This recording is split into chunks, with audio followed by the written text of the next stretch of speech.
Assalamualaikum warahmatullahi wabarakatuh. Alhamdulillah rabbil alamin. Salatu wassalamu ala asyrafil anbiya'il mursalin wa ala alihi wa sahbihi ajmain. Baik, di sini saya akan membahas tentang dasar-dasar administrasi manajemen pendidikan. Apa saja dasar-dasar administrasi manajemen pendidikan itu? Berikut ulasannya. Adapun dasar-dasar administrasi pendidikan itu terbagi menjadi 4. Yang pertama ada konsep dasar administrasi pendidikan. Yang kedua, manajemen sumber daya manusia di dalam pendidikan. Yang ketiga adalah perencanaan dalam manajemen pendidikan. Dan yang keempat, pengendalian dan pengawasan di dalam pendidikan. Lalu konsep dasar administrasi pendidikan itu apa saja? Yang pertama, pengertian administrasi pendidikan. Administrasi pendidikan itu adalah proses perencanaan, pengorganisasian, pelaksanaan, dan pengawasan terhadap aktivitas yang bertujuan untuk mencapai tujuan tertentu dalam pendidikan. Yang kedua adalah tujuan administrasi pendidikan. Nah, tujuan administrasi pendidikan meliputi pengelolaan sumber daya efisien, pencapaian mutu pendidikan yang tinggi, dan pengembangan sistem pendidikan yang efektif untuk peserta didik. Lalu, apa saja prinsip-prinsip administrasi pendidikan itu? Yang pertama, prinsip efisiensi. Nah, prinsip efisiensi ini adalah dalam administrasi pendidikan mengutamakan penggunaan sumber daya manusia, penggunaan sumber daya secara optimal untuk mencapai hasil yang diinginkan dengan biaya seminimal mungkin. Yang kedua, prinsip efektivitas. Nah, prinsip efektivitas ini terfokus pada pencapaian tujuan pendidikan dengan cara yang tepat dan sesuai sasaran.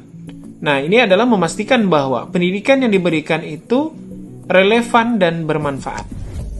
Yang ketiga adalah prinsip partisipasi. Nah, prinsip partisipasi ini menekankan kepada pentingnya keterlibatan semua pihak seperti pendidik, siswa, dan masyarakat dalam proses pengambilan keputusan di lingkungan pendidik. Lalu, apa saja ruang lingkup administrasi pendidikan itu? Yang pertama, tingkat administrasi. Nah, tingkat administrasi ini mencakup level nasional, provinsi, dan lokal yang masing-masing memiliki tanggung jawab dan fungsi yang berbeda dalam pengendalian pengelolaan pendidikan. Yang kedua, bidang administrasi. Bidang administrasi pendidikan terdiri dari berbagai aspek seperti pengembangan kurikulum, manajemen sumber daya manusia, serta evaluasi dan pengawasan sistem pendidikan yang berjalan. Yang kedua adalah manajemen sumber daya manusia dalam pendidikan. Nah, pengelolaan sumber daya manusia ini, yang pertama itu rekrutmen dan pemilihan. Artinya, proses rekrutmen dan pemilihan ini bertujuan untuk menemukan kandidat yang paling sesuai untuk posisi yang tersedia. Artinya dengan mempertimbangkan kualifikasi, pengalaman, dan potensi. Yang kedua adalah pelatihan dan pengembangan. Nah, pelatihan dan pengembangan ini mengacu pada upaya untuk meningkatkan keterampilan dan pengetahuan karyawan sehingga mereka dapat berkontribusi lebih baik dalam organisasi. Selanjutnya, kinerja dan evaluasi. Kinerja dan evaluasi ini terbagi menjadi 3. Penilaian kinerja, umpan balik kinerja, penghargaan, dan pengakuan. Penilaian kinerja adalah proses sistematis untuk mengevaluasi efektivitas karyawan dalam melaksanakan tugas mereka dan untuk memberikan dasar bagi umpan balik. Umpan balik kinerja apa saja? Nah, umpan balik kinerja ini berfungsi untuk memberikan informasi kepada karyawan tentang kelebihan dan kekurangan mereka dengan tujuan meningkatkan hasil kerja di masa depan. Nah, penghargaan dan pengakuan. Penghargaan dan pengakuan berfungsi untuk mengapresiasi pencapaian karyawan yang dapat meningkatkan motivasi serta loyalitas terhadap organisasi. Lantas, apa motivasi dalam organisasi pendidikan? Yang pertama itu adalah teori motivasi.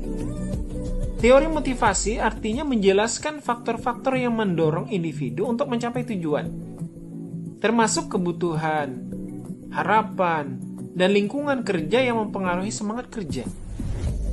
Lalu strategi peningkatan motivasi. Strategi peningkatan motivasi ini meliputi berbagai pendekatan yang diharapkan organisasi untuk meningkatkan semangat dan keterlibatan dalam pencapaian tujuan bersama. Selanjutnya, perencanaan dan dalam manajemen pendidikan. Proses perencanaan itu terbagi menjadi dua. Yang pertama, identifikasi tujuan. Yang kedua, penyusunan rencana. Identifikasi tujuan ini adalah sebuah proses melibatkan penentuan tujuan yang ingin dicapai dalam manajemen pendidikan, baik jangka pendek maupun jangka panjang. Yang kedua, penyusunan rencana. Penyusunan rencana meliputi pengembangan langkah-langkah konkret untuk mencapai tujuan yang telah ditetapkan dengan mempertimbangkan sumber daya yang ada. Lalu apa saja jenis-jenis perencanaan itu? Yang pertama, perencanaan strategis.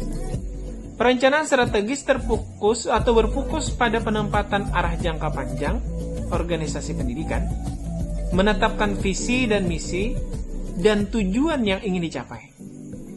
Perencanaan taktis. Nah, perencanaan taktis dalam proses merinci rencana strategis menjadi langkah-langkah yang lebih spesifik dan dapat dilaksanakan dalam kurun waktu yang lebih pendek. Selanjutnya, perencanaan operasional. Perencanaan operasional ini melibatkan pengorganisasian dan pengelolaan aktivitas sehari-hari serta sumber daya untuk mencapai tujuan yang lebih besar. Selanjutnya, evaluasi rencana. Evaluasi rencana itu adalah sebuah metode evaluasi. Nah, artinya metode evaluasi ini adalah sebuah cara yang digunakan untuk menilai keberhasilan pelaksanaan rencana. Apakah tujuan telah tercapai sesuai dengan yang direncanakan. Selanjutnya, tindakan evaluasi. Tindakan evaluasi mencakup langkah-langkah yang diambil setelah evaluasi dilakukan untuk memperbaiki dan meningkatkan proses perencanaan di masa depan. Lalu, pengendalian dan pengawasan di dalam pendidikan. Fungsi pengendalian ada dua. Pengawasan kualitas pendidikan. Artinya, pengawasan kualitas pendidikan ini bertujuan untuk memastikan bahwa standar pendidikan yang ditetapkan terpenuhi dan memberikan dampak positif bagi perkembangan siswa dan institusi. Sistem monitoring. Nah, sistem monitoring ini adalah proses pengumpulan atau mengumpulkan dan menganalisis data untuk mengevaluasi pelaksanaan program pendidikan secara berkala agar tindakan perbaikan dapat segera diambil. Selanjutnya, alat dan teknik pengendalian. Nah, ini